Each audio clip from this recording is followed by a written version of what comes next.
Бауырларға деген реніш. Маған көңіл бөлінбеді. Айтысқан ауыл болмас, болыспаған бауыр болмас.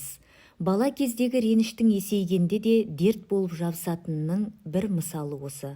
Мұндай өкпе адамның сағын сындырып өмірге деген көзқарасын өзгертіп жібереді.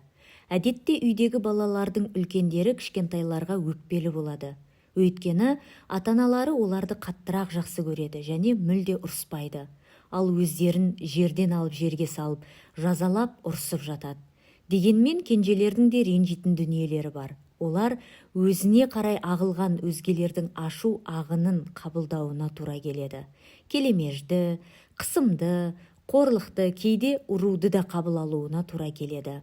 Егер сен кішкентай болсаң, үлкен ағаң мен әпкең секілді ақылды емессің, күшті емессің, қабілетіңде аз деген түсінік бар.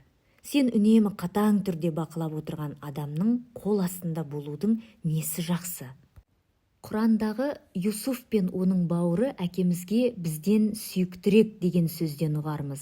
Бір кісінің өз балалары мен қыздарын әртүрлі дәрежеде жақсы көруінде ешқандай әбестік жоқ.